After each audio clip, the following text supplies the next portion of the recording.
Hey, y'all. I'm from Alabama. I also am from Alabama. I am a Southern Belle from Alabama.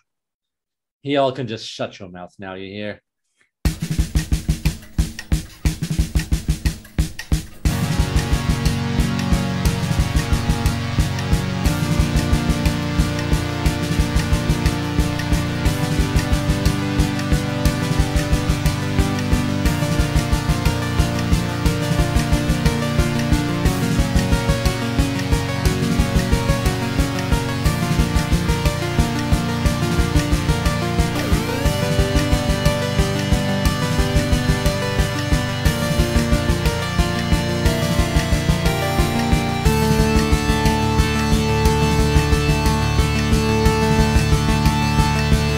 Welcome to Time Ram.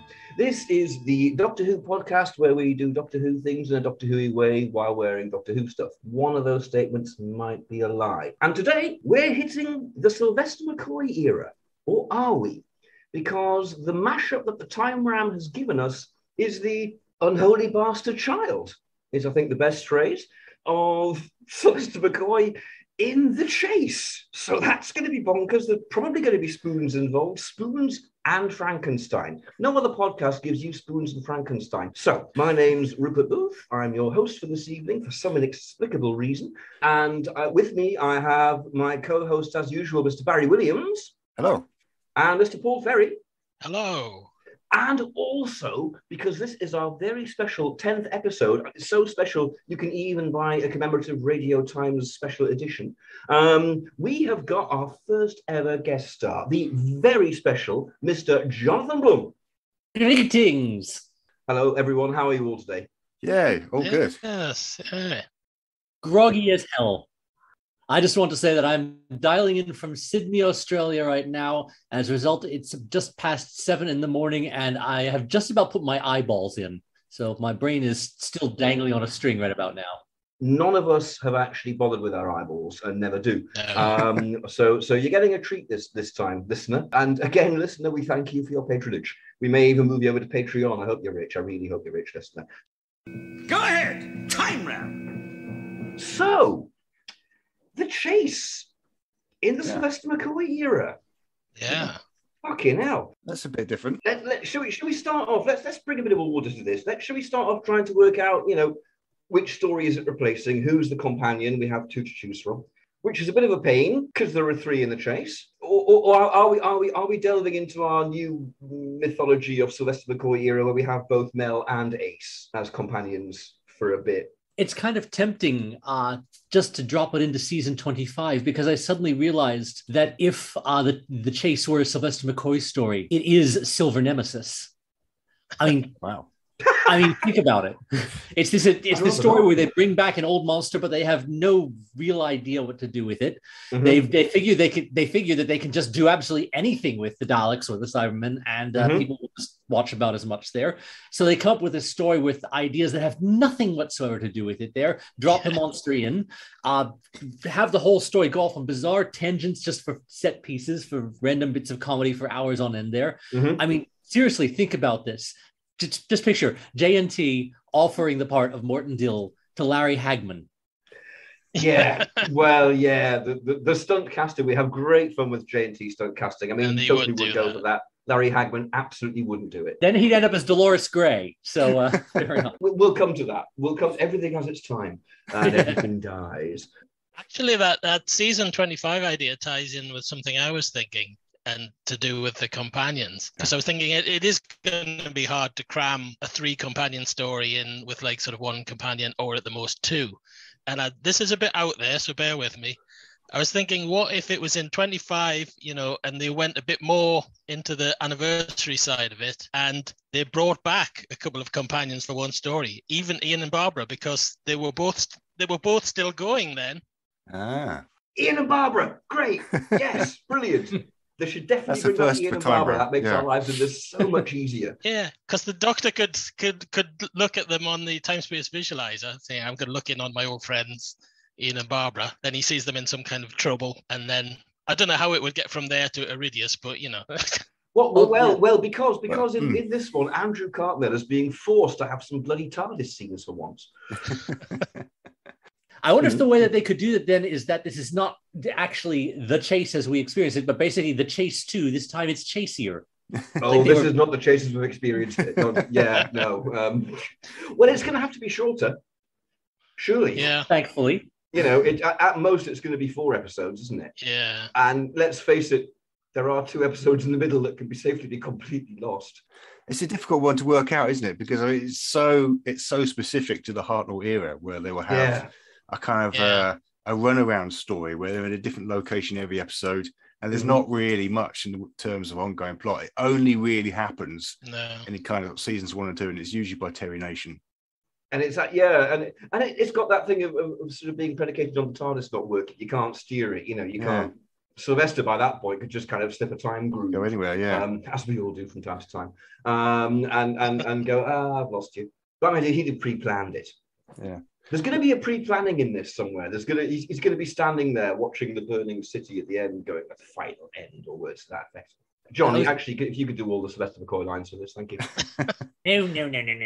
I'm not doing the voice. I promise. The funny thing is, I don't think they could have afforded a story in the Sylvester McCoy era, which is on a desert planet, a jungle planet, Mary Celeste. They probably could, but the same way the original, the Hartnell one did it, by having each planet be about 2 foot square.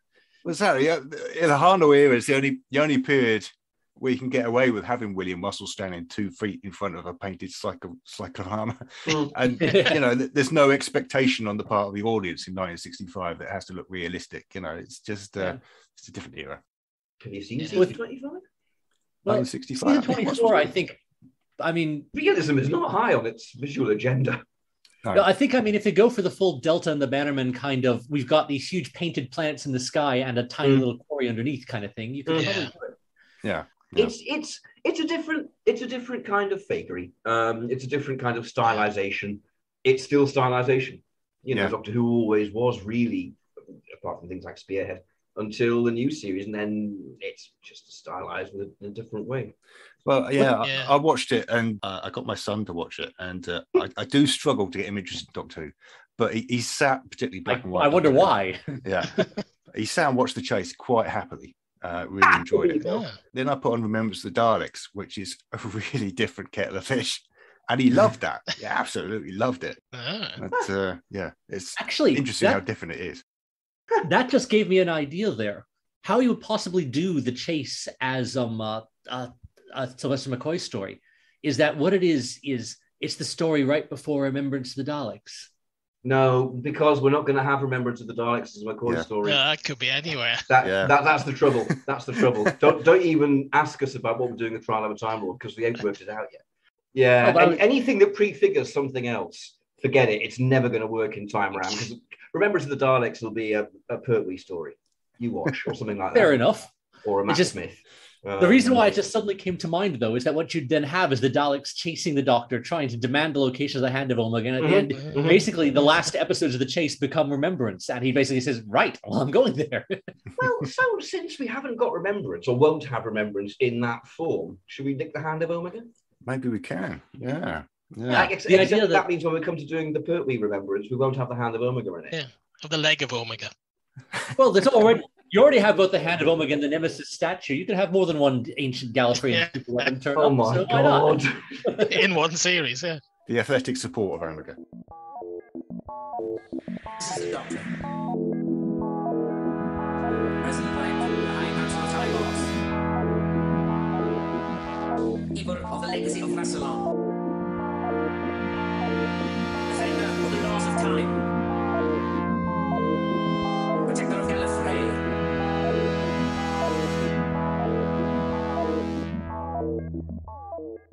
Baz, would you like to take us through the script then? Yes, I mean, I don't know how familiar John is with this, but yes, my role usually is to go through the plot. Well, that should be really simple in The Chase, at least. And then we try and stay on target, fail, and don't care. Yeah, okay. Yeah, so, the story starts basically with a very simple scene of the Daleks deciding to chase the Doctor. It's that simple. And they decide to build a time machine. Straightforward. I like the Daleks for that. I wish the world would be a bit more like that sometimes. Kind of like, let's do this thing. Good idea. What do we do? Build that There's thing. no Let's build the complex thing. plans Sure. or anything going on in this story. No, It's no. There's apparently no plans at all At going all. on. You know, just, oh, we'll follow them. And then what? I don't know. Exterminate, maybe. The thing that makes sense suddenly is that this is Doctor Who as sitcom. I mean, Yeah. you don't have plans, you have premises. Basically, this is going to be. Terry Nation's very good at that. Terry Nation gives great premise. And then the vicar walks in and his trousers fall down. So meanwhile, on the TARDIS, the Doctor is tinkering away with his space-time visualizer, which allows him to watch history as TV. It's not Vicky and Ian and Barbara. It's the Doctor and Ace, are we saying? Yep. Ace. Yeah. Yeah. Well, it was 25, yeah. You're looking in on Mel or someone else or Ian and Barbara or someone just, I'm very much behind Paul's idea of somehow shoehorning Ian Barbara in this. I think it's very clever. We should go with it. Yeah. So and there's going to be the pop sensation of the time. Sensation. Yeah. Obviously turning up at the end, which is going to be someone awful, isn't it? Is it going to be Yaz in the plastic population? Going, the only way is up. I had a look at who was kind of popular that year, around those couple of years. And I mean, the Pet Shop Boys were just taking off, but it kind of wouldn't be somebody as well known as that. It would be somebody really cheesy. G&T would pick like Pepsi and Shirley or somebody. Yeah. It's not going to be the Pet Shop Boys. There's no way the Pet Shop Boys are going to be Doctor Who. That's Pepsi and Shirley. I'll go with Pepsi and Shirley. I think that works superbly. And the Doctor playing along on the spoons, on the visualizer, on Ace, on everything. Yep. Perfect. Yeah, perhaps the hook here. This is again. I mean, I'm trying not to think too much about how Ian and Barbara would have ended up back on Earth without there actually having been the chase already. But this is the chase. No, we haven't had the chase. Don't think about that. That's a problem for another time, Ram. They'll get dropped off in their final story, Spearhead from Space, as they always have. Assuming that they are on Earth though at that point there. Perhaps what's happened is that they realize that the Daleks are still chasing Ian and Barbara because they think they were the real heroes of that whole mess. And so the Doctor has to swoop in to rescue them with the TARDIS, and it's on for young and old as they gallivant across the galaxy. Can we keep him? Yeah, he's putting way more thought into this than I normally do. Yeah. All the Doctor does to defeat the Daleks is build half an old radio set and carry it around for 3 episodes, and then when it finally uses it, it goes. I think that's brilliant. I think really pushing the whole anniversary, making it Silver Nemesis, putting it in Silver Nemesis' place. Mm-hmm. It's already a far superior story. Not that the competition is difficult, but it's great. Yeah. I've always thought that Silver Nemesis wasn't really intended as an anniversary story. It just kind of seemed to slightly fit the bill, and it was around the right time, so they thought, well, we'll make that one the anniversary story. Wasn't it originally just called Nemesis, and J&T said call it Silver? Silver anniversary. Silver. I think it was J&T who asked the Cybermen to be added to the stuff that was already going to be there about. So was it originally just kind of like Nazis chasing Gallifreyan statue woman? Yeah, I think that's what it was, but I'm really not sure about how that. I'm not sure how they ended up with what they got in the end on that one there. Yeah, having just watched it, I've got to agree with you. Yeah.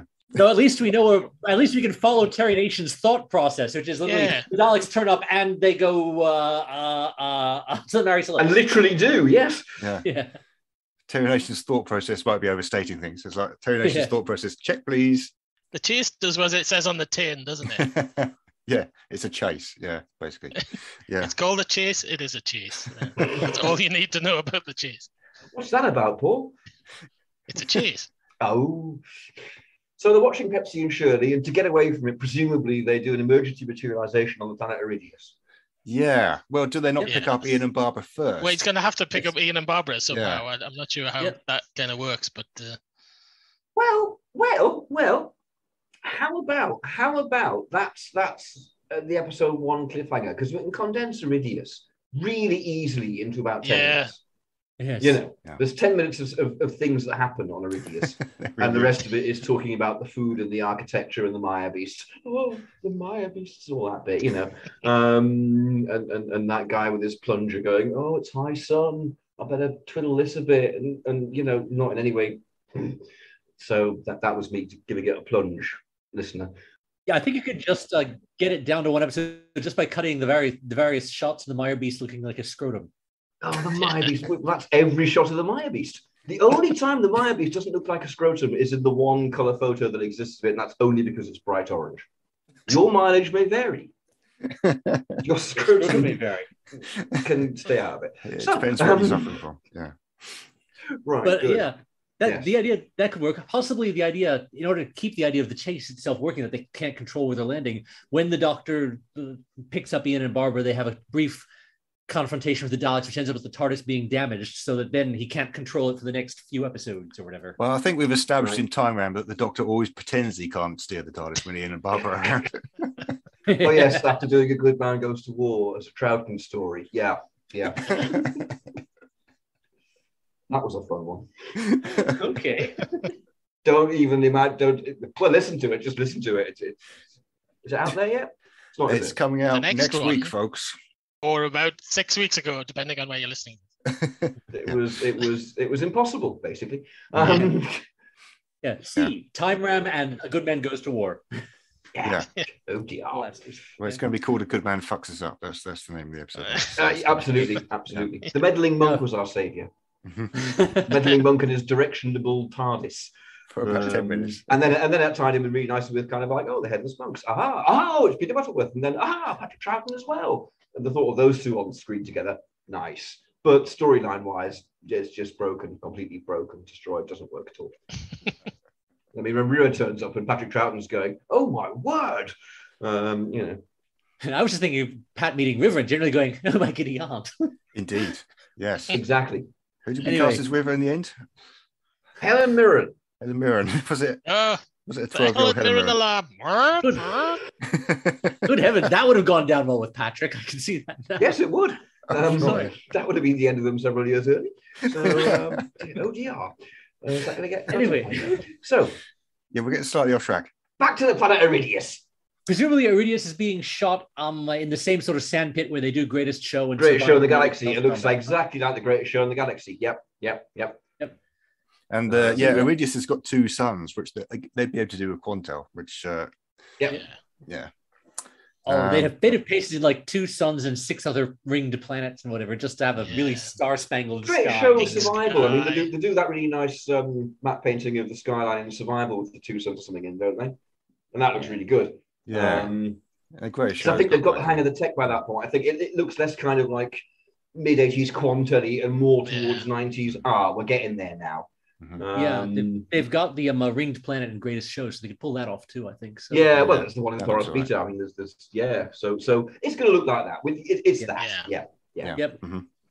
But yeah, basically an episode on Iridius where they run across these sort of fish people dudes for about 25 minutes, and they're useless and they bugger off again. So. And an exciting episode that goes absolutely nowhere apart from the Daleks turn up.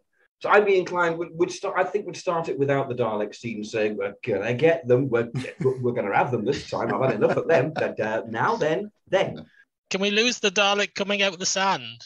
Hey? Can we lose the Dalek coming out of the sand? I've never really seen the point of that.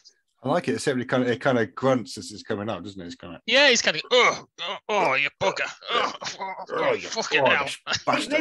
Maybe it's just like you get urban explorers who go into old buildings. Maybe there's like one Dalek whoever they go. Going, I'm just going to go explore. Just leave me be. I'm going down at the sand a bit. You bugger. You're the right to see make those noises. What is he doing in there?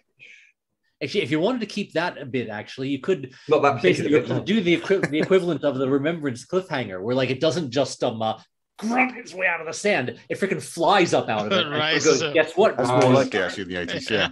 Nice. Yeah. Nice. I guess we're getting slightly ahead of ourselves. I mean, we are. Yes. Yeah. I mean, basically, in the original, Vicky and Ian go for a bit of an explore. I guess this time it's going to be Ace getting to know this old teaching guy. I don't know. I suppose. Yeah. And they find a ring in the sand. There's a ring in the sand, she says. White kids firebombed it, she says. It's great.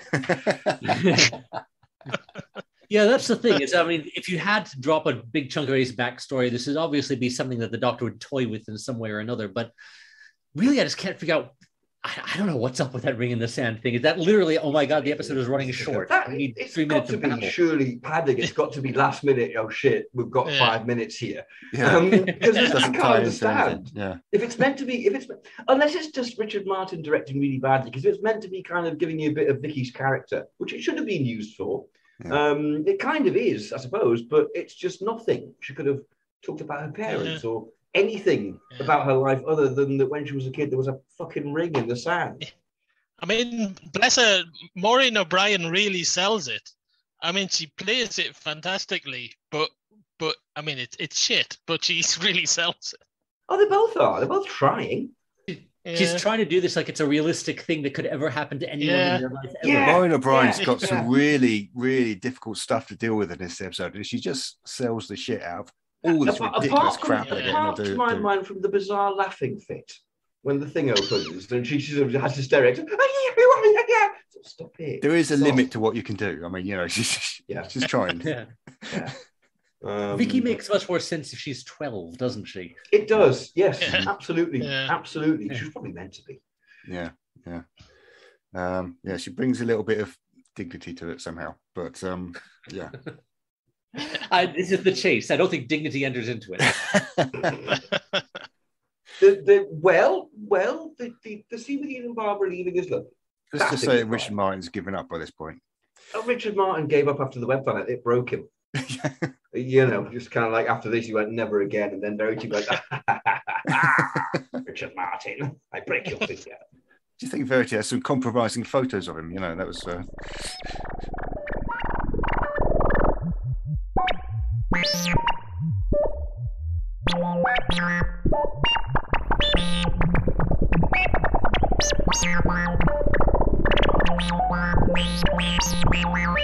Oh, please be quiet. Let's get on with some plot. Yes. Yeah. Thank you, Terry. Which is more than the stories do. Indeed. Well, we'll crack on through episode 1. So the Doctor and Barbara are still at the TARDIS. I think they're doing some sunbathing.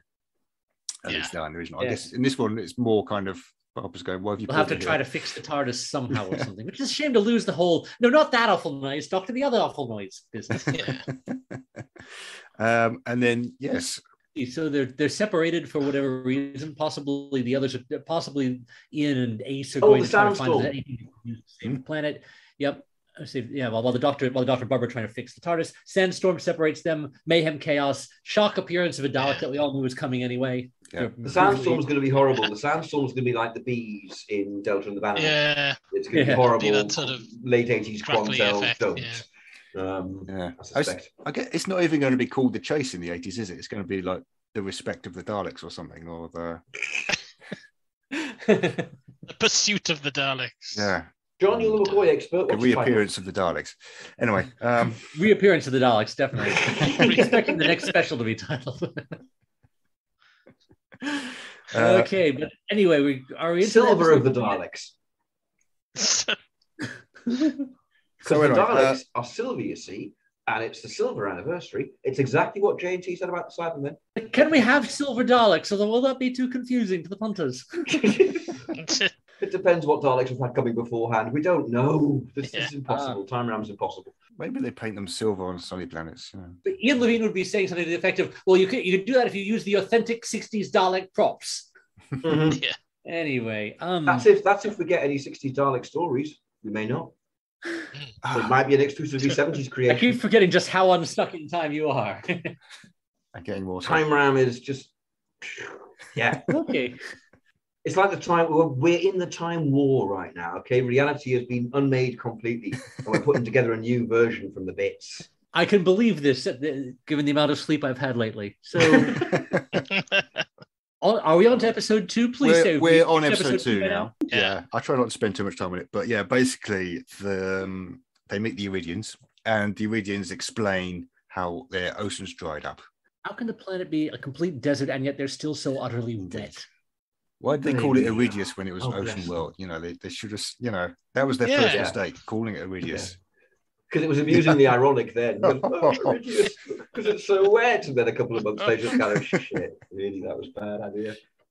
Told you. Iridius for? Call it Doris, but no, he wouldn't listen. They're trying to defy their Terry Nation predestination. Indeed, that's never have that. Don't try that, because look what happened to us in reality. Survivors, Power Nation. So the TARDIS has been covered in this sandstorm. Ian and Ace have fallen into the city. They're surrounded by Maya beasts. So we've got them then. Hang on. We need to clear this up. Have we actually got Ian and Barbara? I thought we had. That was kind of my understanding. Yeah. Yes, we have. Yeah. We seem to be running with that. Well, when did we get them? We need something at the beginning where the Doctor goes, he sees them in danger. He goes. I'll tell you where he gets them from. He gets them from Courtney Pine's Jazz Experience, where they're sitting by complete coincidence. Just before the Daleks attack. Yeah. And he says some line about how jazz ties the universe together, threads and things like that. Daleks hate jazz. Yeah. And Ian goes, "Who the fuck are you, you little Scottish twat? I don't know who you are," because he's never seen Regeneration. And so does Barbara. And they walk away. And then the Daleks turn up and they all run off and they go, okay. Then the Daleks turn up and Ian and Barbara go, "Oh shit, it really is him." And that's how they get to Iridium. And Ace calls Ian a bilge bag forever after evermore. Did Ace go to Coal Hill? Well, she visited it in 1963, but I don't think, apart from that. Yes. But she wasn't actually a student there. She's from Perivale. That's probably good. There probably should be another school in the Doctor Who. Yeah. It would probably be quite a commute from Perivale to Shoreditch. I would have thought. True. But people do it. Because it would be amusing if he was one of her, if he was like her old headmaster. And she was going, "Oi, you," and all that sort of thing. And the Doctor went, "My God, Chesterton." And Ian, as previously mentioned, meant, "Why don't you both fuck off? Who are you?" And so on. He'd say it more. He could have changed schools in the last 20 years since we've seen him. He might be working somewhere else. Well, I was about to fall into the time round trap and say, "Well, no, I think you'll find in Day of the Doctor, but we don't know what Day of the Doctor is going to be." No. Or even at what time in the next couple of decades it's going to be. Perhaps Ace, it's not specific that he was her old teacher or something, but that's just that she relates to him as he's one of those teachers who's always telling you what to do, so she's all stroppy.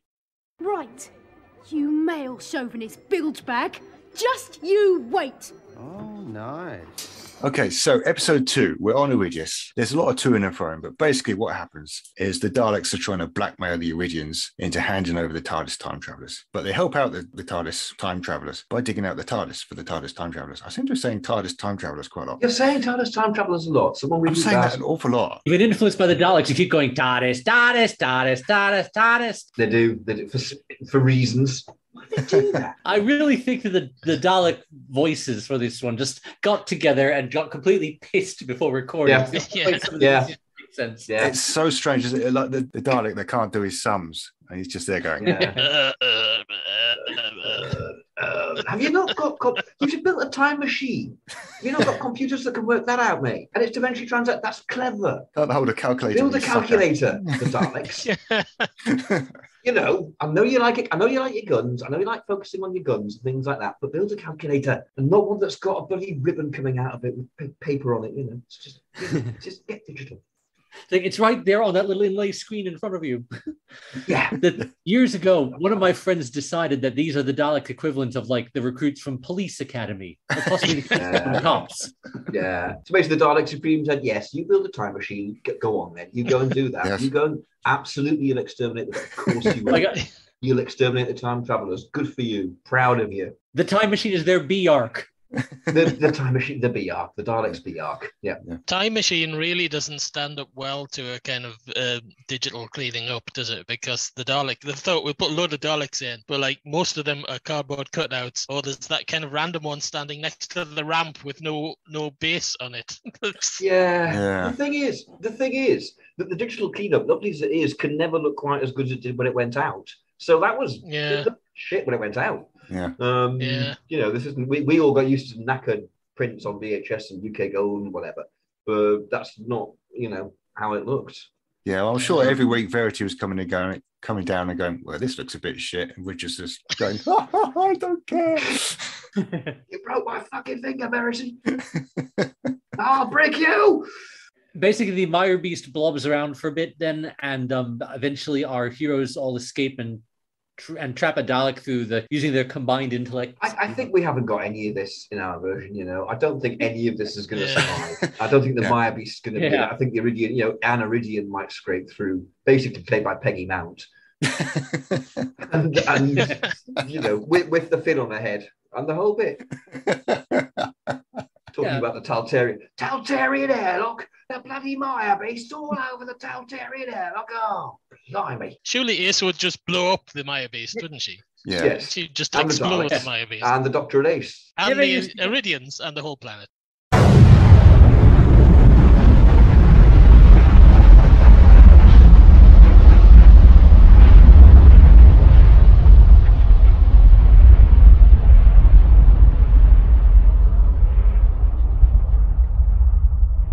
Kids these days with their high explosives. Well, she does use it to blow up a Dalek at one point. I mean, that Nitro 9, that is good stuff. Yeah. That is the bomb, Yeah.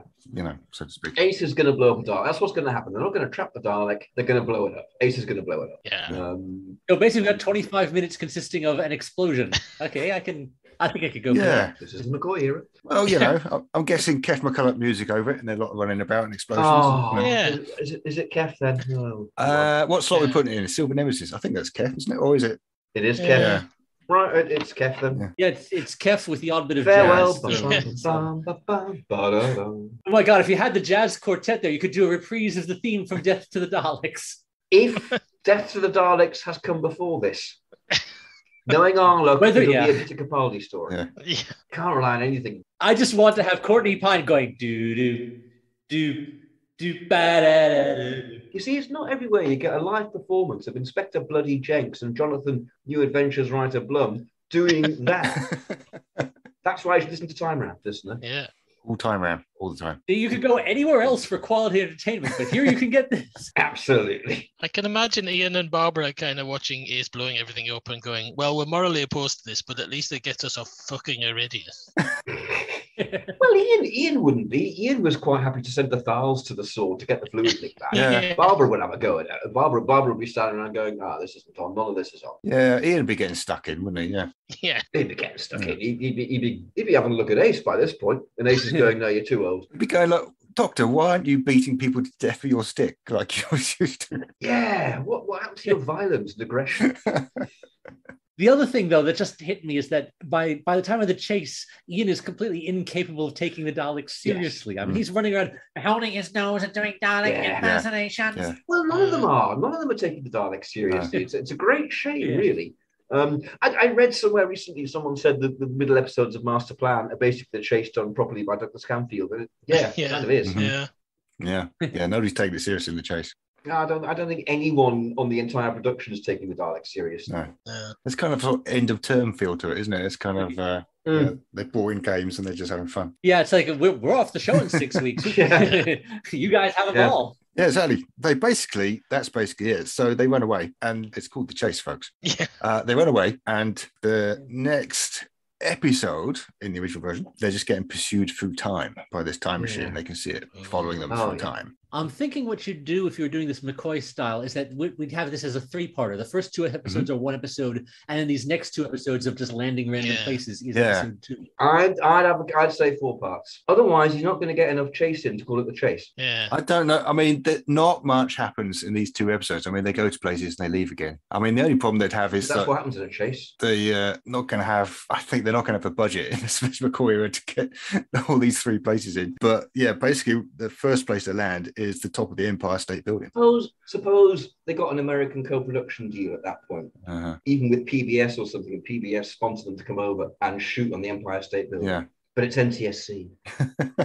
No, it would just be the roof of Television Centre or something, wouldn't it? Yeah. It would be it'd be that and some stock footage the same as this. Yeah. Or given the general randomness of some of their decisions, assuming that this is like Remembrance, they've got some studio work. They have built a big elaborate set for the Empire State Building scene, which is then about 3 minutes long and never seen again.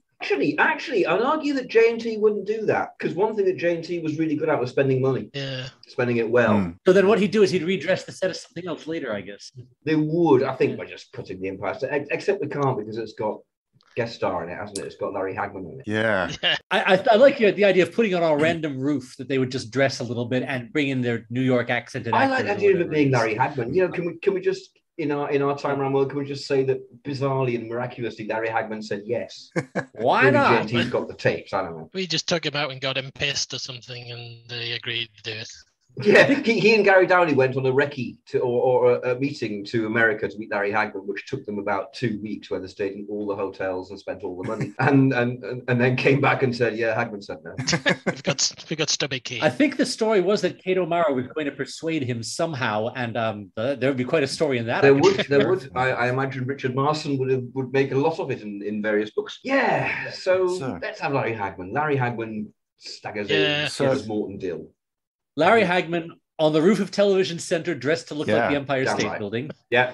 And oh my God! And the Mary Celeste is shot on what's the ship from Dimensions in Time? Cutty Sark. It's actually from History, Sark, John. History, not Dimensions in Time. I realise you're American. Yes, but specifically, you know that's a location that they could afford. Yeah. So that's where they would have. Funny enough, I thought the same thing. I thought the Mary Celeste would actually shoot it. That's going to look either supremely better than it did by being shot on a real ship, or it's going to look appalling because it's CSO. Let's stick to Empire State Building for now. Okay. Yeah. Do we want to talk about the accents at all, John? You know, Peter Purves gets all the shit for Morton Dill, but he's not actually even the worst American accent in that scene. I have no idea what that tour guide is doing. Yeah. I think he's South African or something, but he's trying to sound like Columbo, except Columbo hasn't happened yet. He's recovering from being a Monoptera. He just hasn't got over the wing shock. My God, no wonder. Suddenly that makes sense. He's one of the main ones. He's not Helio, not Propilius. He's the Monoptera that Barbara meets early on and gets his wings cut off, and is basically kind of one of the hero ones all the way through. Okay. That's him. Okay. Yeah, I can see. I mean, that would break a man. But also, I guess that explains his performance as this tour guide, because once you've done a Monoptera, you have no shame. You have no inhibitions left of any kind. So basically, he's just doing this voice that sounds like it's coming from an old Bugs Bunny cartoon. It's kind of like this, in it, AI. Yeah. I assume he's trying to be a bit. I haven't got much of an ear for accents, but I assume he's trying to be a bit New York. While obviously, Peter Purves is York. He's trying to be from the Bronx, man, but he's just New York. Yeah. It's that kind of 1930s film thing, isn't it? It's like kind of American gangster accent. You dirty rat, all that sort of thing. Which I suppose these people would have been influenced by. That was their exposure. Christ, that's as old to them as the stories, remembrances to us. And then, as we say, Morton Dill turns up.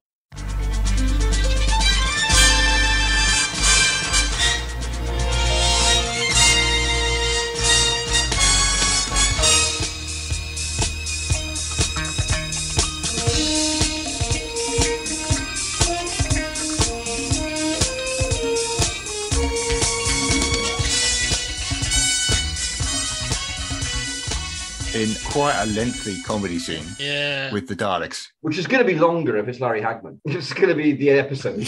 You're getting Larry Hagman in to do 2 minutes as Morton Dill comedy moment. Yeah. Well, if he was in the country doing Wogan or something, that's what James would count. You're going to be here anyway. Stay a couple more days. Have some vodka.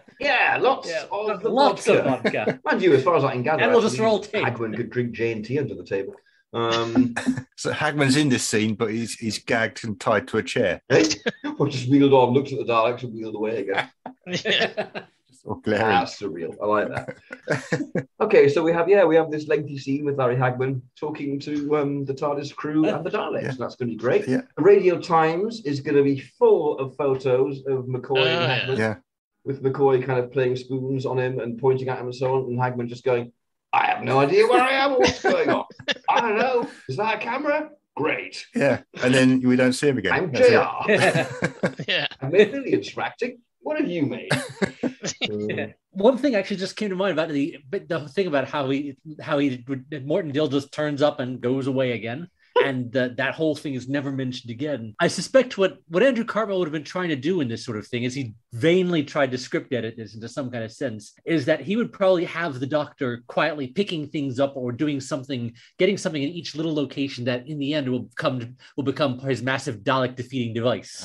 He is building his machine at this point, yes. But just grab whatever he can scrounge, like he steals Morton Dill's film camera or something like that from that scene there to use that usefully at the end. Having set that up, John, it's a time ram rule that if you have set up an idea, you kind of have to come up with how it works. So I've given you advance warning. By episode 6, pay that off. Thank you. Okay, so he's grabbed Tentacle of mine. So he will have grabbed something in Iridius which we hadn't thought about. He's grabbed Morton Dill's film camera. Or some of the food that they like so much.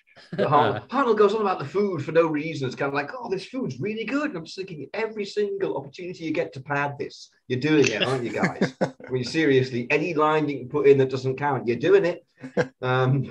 It's not tight. yeah. We've got 25 whole minutes. Run, everyone. Still got another 23 and a half minutes to go. William Russell, stand there and talk about things for a while. I don't know what to talk about. What music are you into? Dance for us. Oh, very well. That comes over you well, William. Good. Yes, for our listener at home, Rupert was doing the dancing of William Russell. I was doing the Ian Chesterton dance. He has a ticket to ride. He has a ticket to ride. Yes. I'd. He cannot sing that song. He has. Don't fuck with him. He's got a ticket to ride.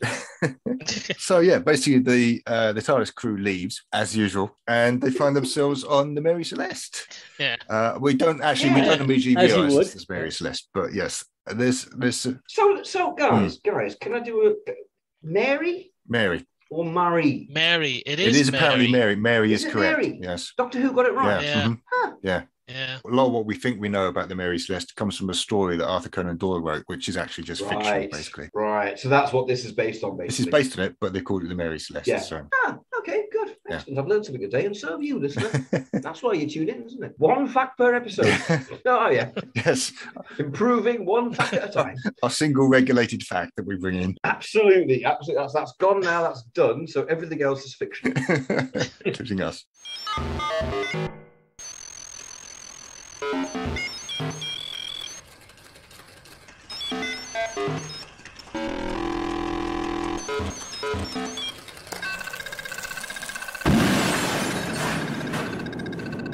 Thank you, Doctor. All the way through, Ace has got to be going, you've got a plan, haven't you? You're not telling me your plan. Tell me your plan. He's like, it's a surprise. Probably getting some angst going on as well Yeah. at some point. There'll be something from her past. It's kind of like my mum read about the Norris. Yes. Well, the angst would probably come in the next episode when she gets the big old scary house TM. My God, John, that means that for the first time you've managed to justify that entire It's the episode, first time in which human otherwise history has that's no happened. point apart from being on in 1 week on a Saturday in 1965 because it had to be.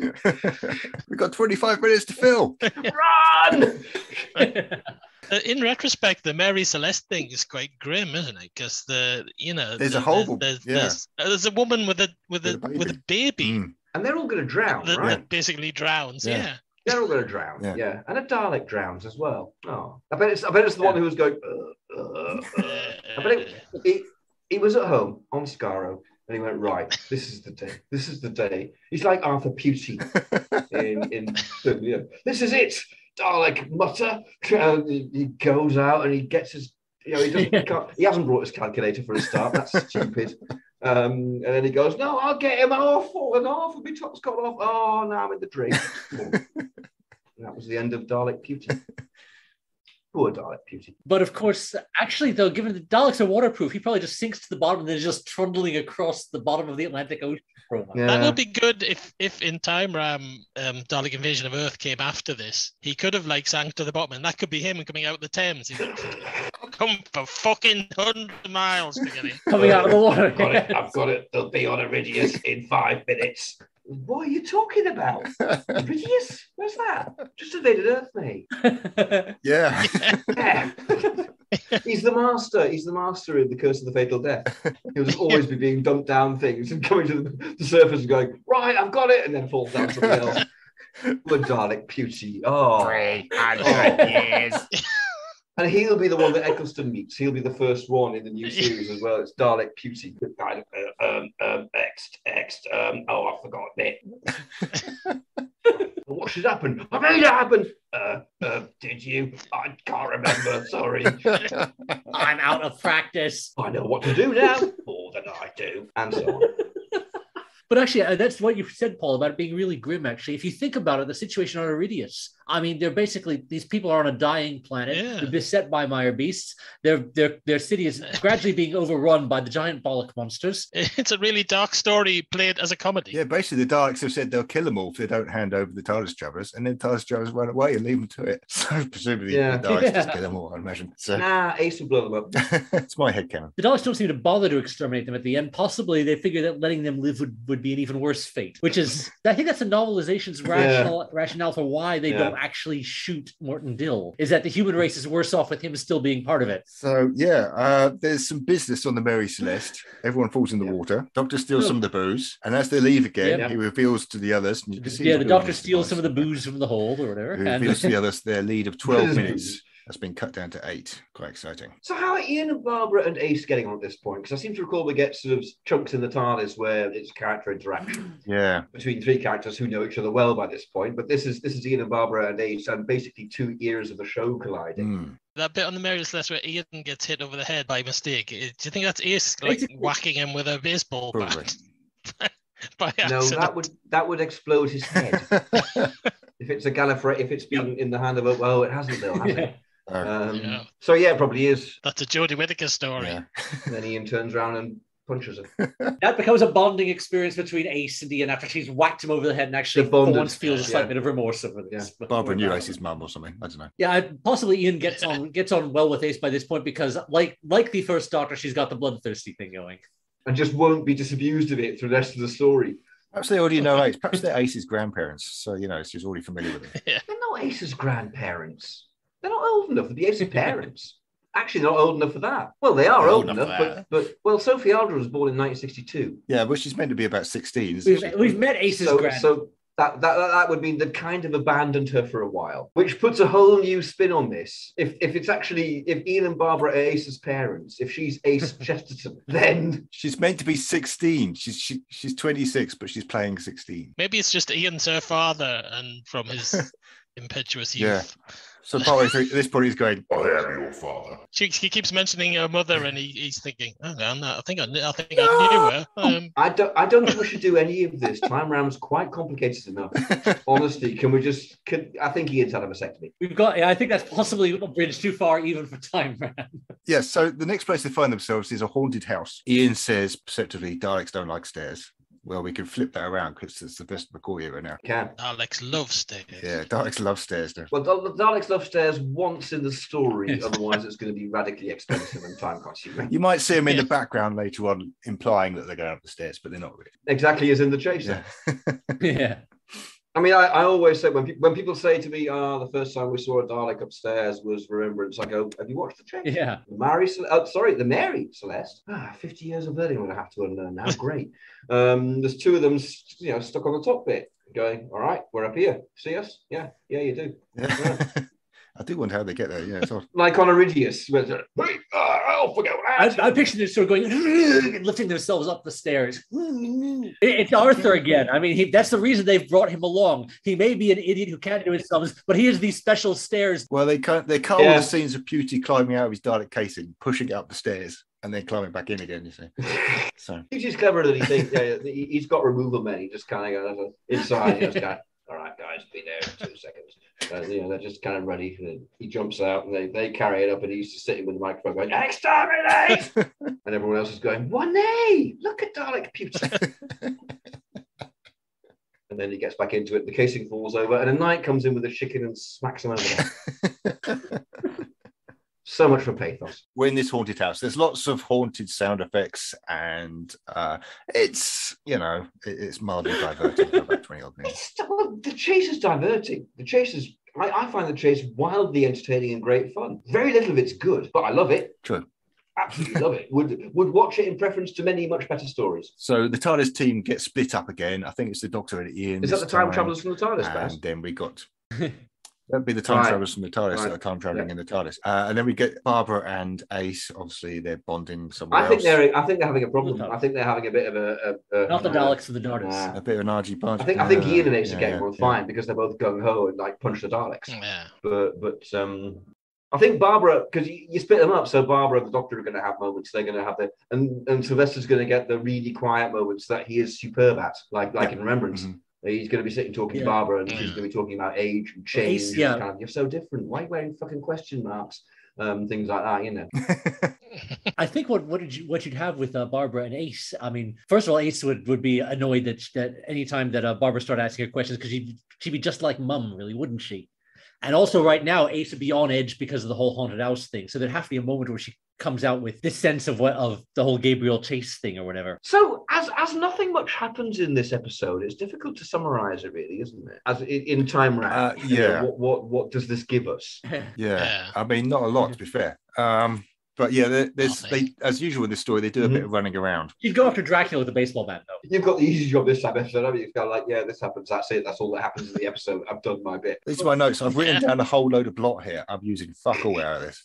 So yeah, Rosalind Winter. Are we thinking Helen Mirren? I think Helen Mirren is a great idea. Is that the plan? Yes, that's only because I said it in chat earlier. That was my idea, and everyone knows it.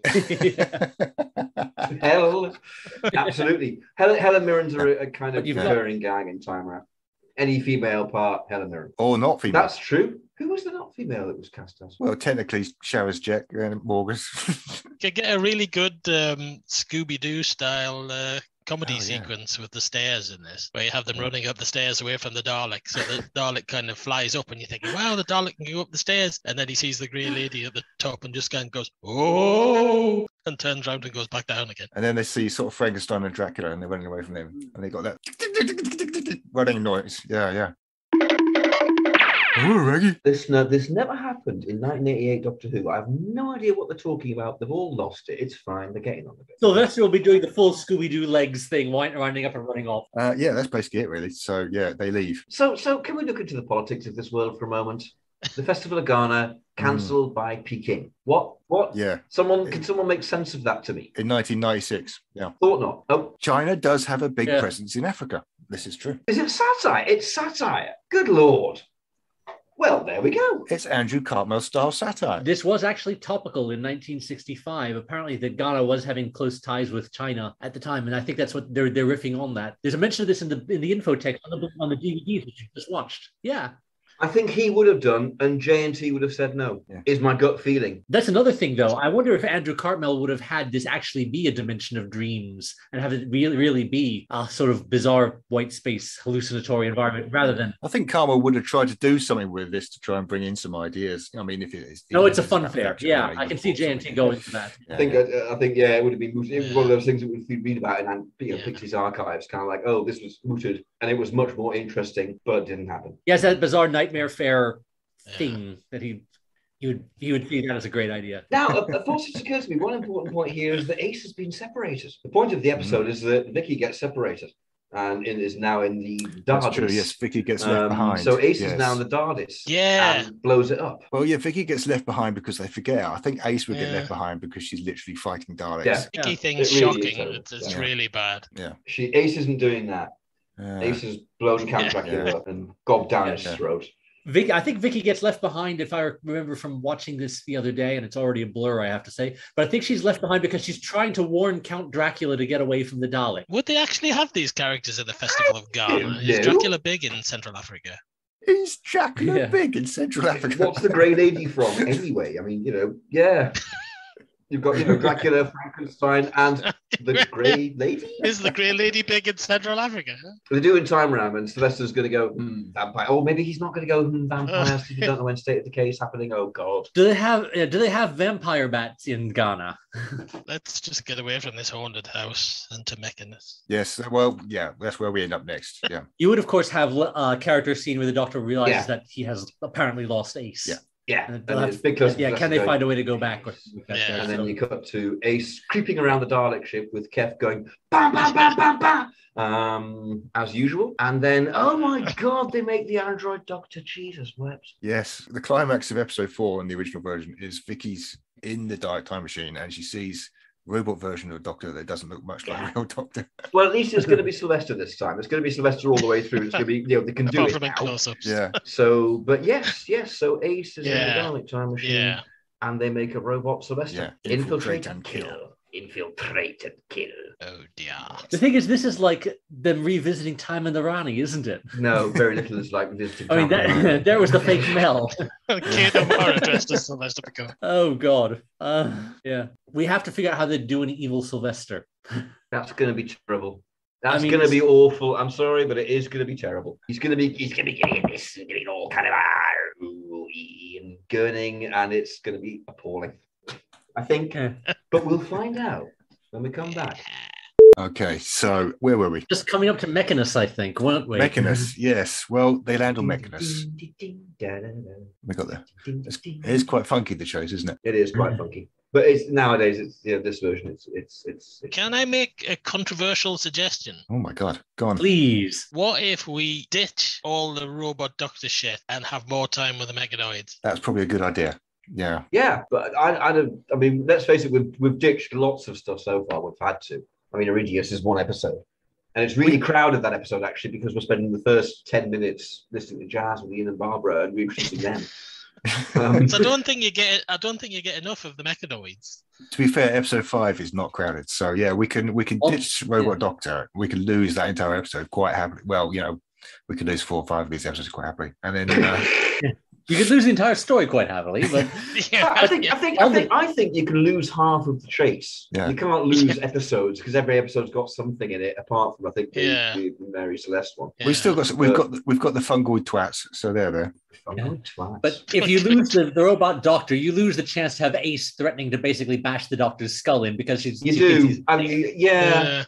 I see your plot. That is fun times. It, but also, I'm with John. I'm kind of a bit. But the two Sylvesters having to go, and the umbrella fight, and so on. Yeah. The gurning, man. The gurning. Oh my God, gurning, double gurn power.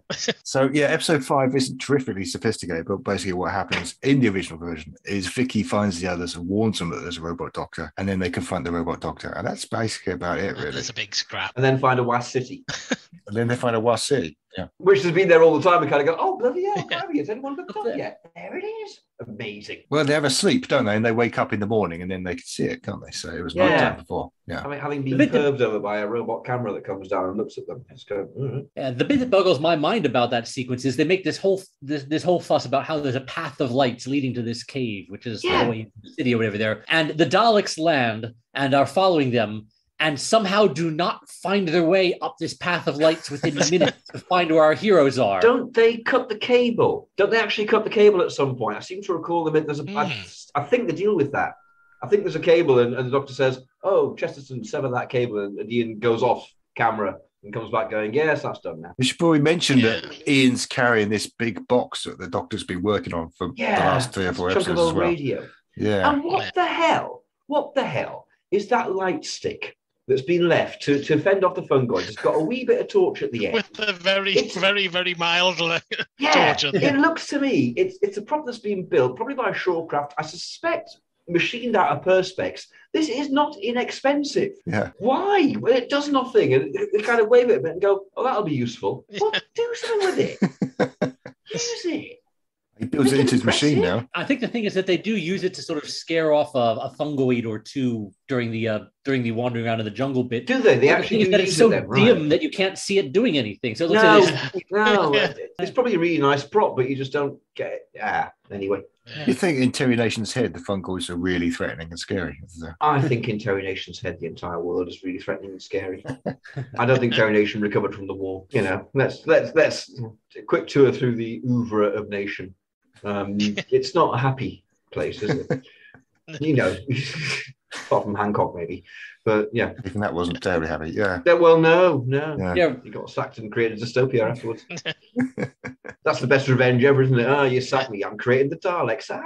Yes, he's working through his PTSD. Anyway, so assuming that we are squishing this down to 4 episodes or thereabouts, we could probably do the robot doctor sequence in about 5 minutes, and then still have room to get onto the mechanoids. Yeah, they have an umbrella off. Yeah, because it's like a variety show. The Chase. It's a series of set pieces loosely linked together by we've landed here. It's a sketch comedy. I suppose, as Bar said at the outset, you can only do that in the Hartnell era, really, because the mystery of where the fuck we're going to be next is so much part of it. Yeah. You know what I think this reminds me of now that I think of it? Have you ever heard the I'm Sorry, I'll Read That Again serial, Professor Prune and his electric time trousers? Heard of, haven't heard the whole thing, but have heard of. Well, to me, this really does. I think that if anything matches Doctor Who, it's that, and it's specifically the chase, I think. Yeah. I kind of picture the fight between two Sylvester McCoys as being a bit like one of those fights you used to get in the Beano, which is just like a cloud of dust with kind of arms and legs sticking out of it, and his arse. Yeah. He'd be doing pratfalls like in Battleville, wouldn't he? He'd just be getting knocked over quite a lot. Yeah. He'd poke his head out going, and getting yanked back in by he'll be gurning like hell. Yeah. And Ace will be going, Professor! And Ian will be going, get in there, kill a fucker! Because he's like that this episode. He's older. Which one of them do I whack over the head? The answer being both of them, obviously. So. Yeah. Smack him! So anyway, we do have to get him to the dramatic moment where suddenly a bit of the cave wall set falls down to reveal a mechanoid. Yeah. Mechanoid on set. So. And again, here we go. They're really, really expensive. They were really expensive. I know about the mechanoids. I've researched the mechanoids. They're expensive props. Yeah, they're only in about one and a bit episodes. One really, episode. Yeah. One episode and 5 seconds of the previous episode. Is what?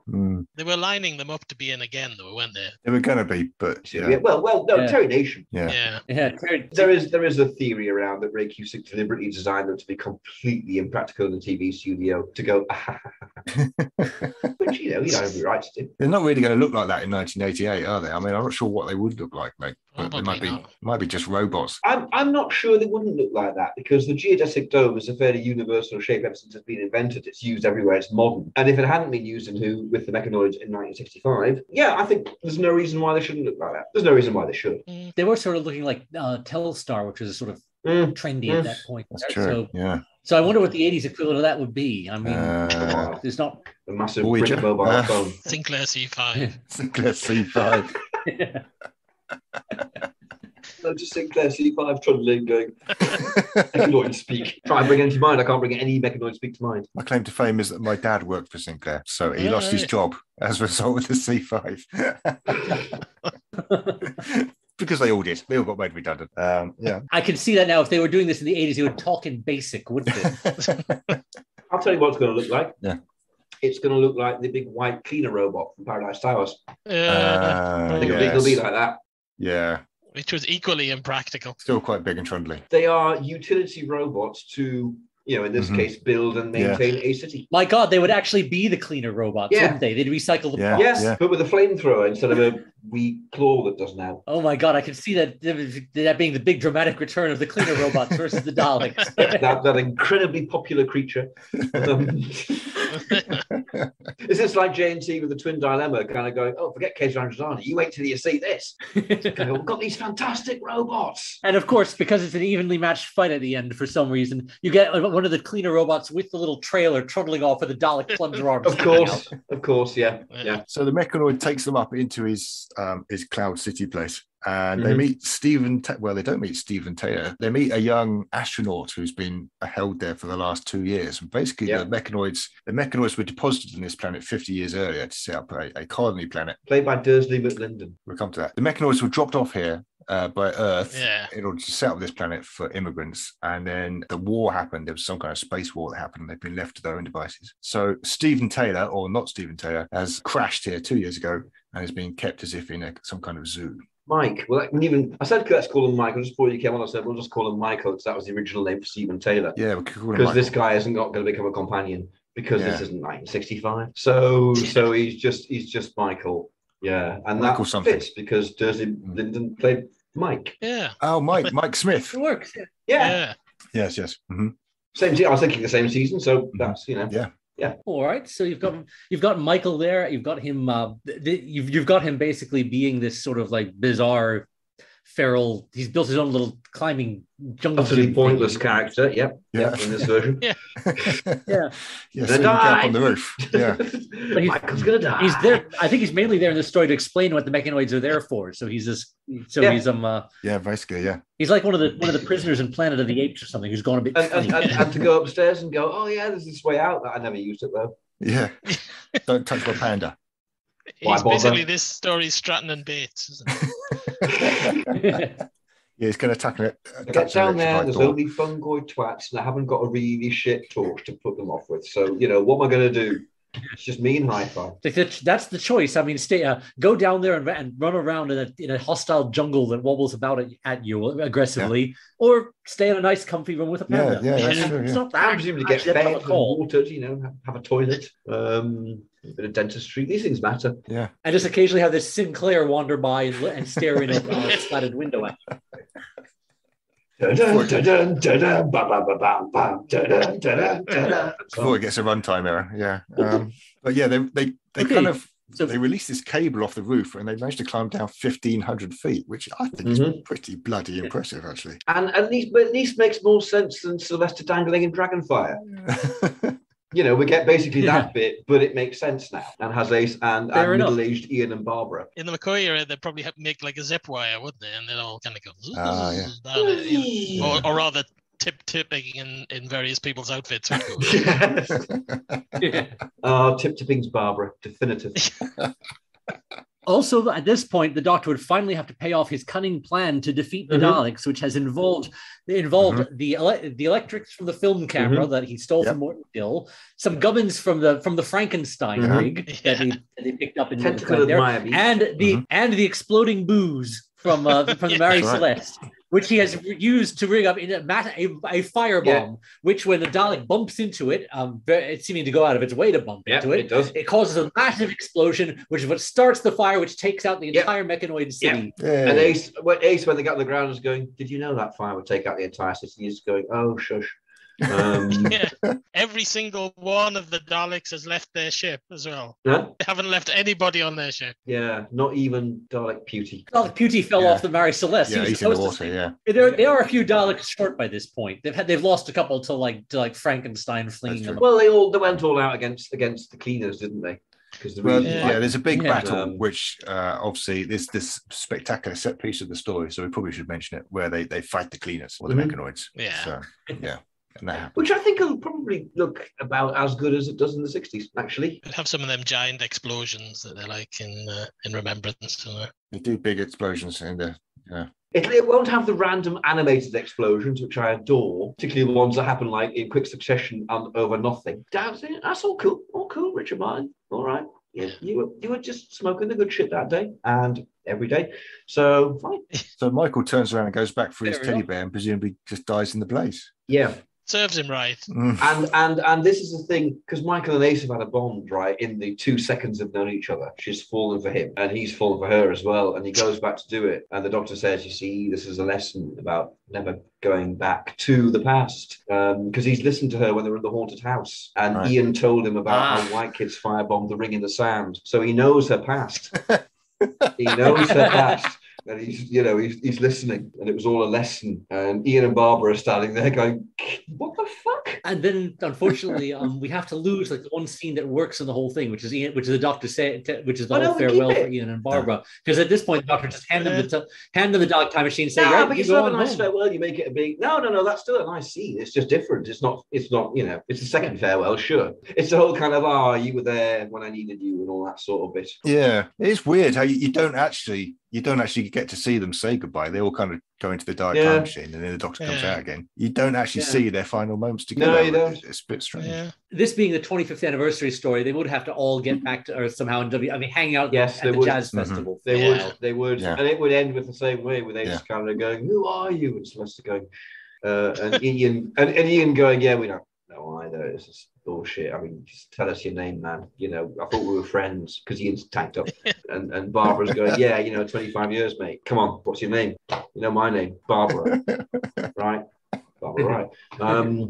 But yeah. It would be funny to still have Ian and Barbara having their jolly photo montage running around London. Nice. Hooray, we're back after 10 hours. London, 1965. Of course, we don't know what story Ian and Barbara are going to leave in. They might be left on an alien planet for all we know. It might be the Savages. Yeah. Maybe no, it can't be the Savages. It actually can't be in Time Round. We have one thing to hang on to. We can't cross the streams. Yeah. Good. Is that it then? Yeah. Yeah, well, basically at the end, Ace says, Ace says, yeah, I'm going to miss them. And the Doctor goes, yeah, see old fat spots. And that's the end of the story, really. Yeah. No, the Doctor goes, yeah. After all, that's how it all started. And then it's all completely ruined by the Captain McCoy theme. Hurrah!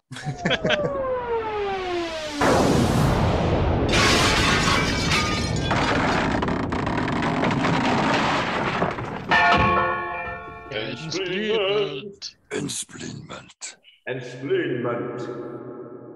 Astonishingly, I kind of think this almost works. Yes. This happens. This is not one of the bad ones. Yeah, oh, there's much worse. Oh, much, much worse. Yeah. I think it's because this is the chase. I mean, it's not like we're going to make the story worse by doing anything to it. So yeah. So generally we're thinking this is, at least on a par with the original. Yeah. Low bar, but yeah. It has the advantage of being shorter. Yes. It's going to be better. It's going to be better because it's going to be shorter. It's going to be properly written. It's not going to have so much padding. People go on about 60 stories being padded, but this is, sometimes that's just the nature of television then. This is just padding. Clearly, Terry Nation's handed in a pamphlet and Dennis Spooner's had to go. Yeah, Dennis Spooner sat down, lit a fag and gone. Another 15, 20 minutes out of it. And got started. Yeah. I have to comment on the single best line in the whole story, which is that vegetation. It's almost like it's alive. Yeah. We have to keep that somehow. Yeah. Nice seeing and Barbara back. Obviously the story all exists and it's been released on DVD and shortly Blu-ray. Yeah. And I think it went down very well at the time. I think it was a very popular story. Might have won the season poll in Doctor Who magazine. Yeah. Well, depends what else turns out to be in the season. Well, that's it. We don't know. We don't know. Well, okay. I've got it preloaded. Oh, we're doing the numbers. Okay. Absolutely. Let's do the numbers. And so our Doctor is 3. Oh, that's our first 3, isn't it? First 3. Okay, good. And the story is story 19. 19? Right, okay. It's Mission to the Unknown. Oh my God. Is it Mission to the Unknown? Do you want me to say it? Because it's got right in it, and this is the simplest one we'll ever have to do. Except, what the hell is it a prelude to? This could be A Good Man Goes to War, or it could be not that.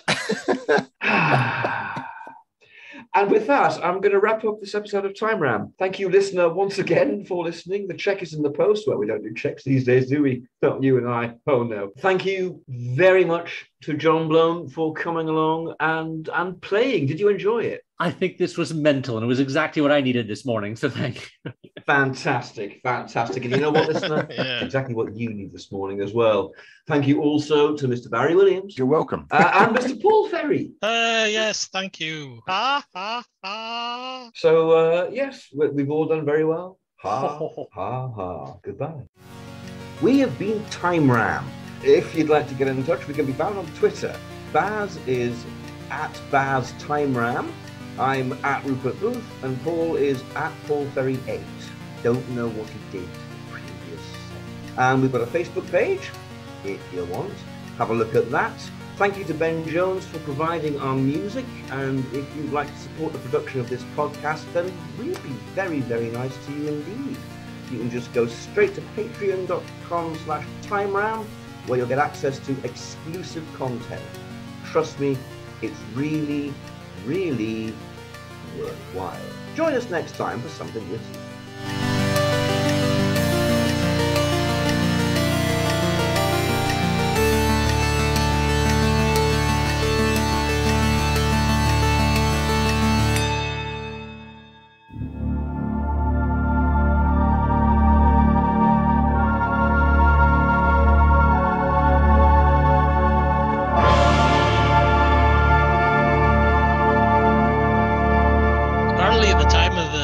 Celeste, it was common for any ships that were carrying spirits in the hold that if there was a buildup of gases from the spirits and the potential of an explosion, that they would get in lifeboats and open all the hatches and stay out in their lifeboat until all the gases had dispersed and the danger of an explosion had gone, and they would go back. Holes. Drill a hole in the box and gases get out. I don't know. And the ship farts alcohol as it goes past. I love this ship.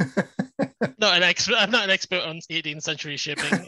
Just It's just something I'd read. I love it. I love it. I love an alcohol farting ship going past. That's great. Personally, I'm not convinced.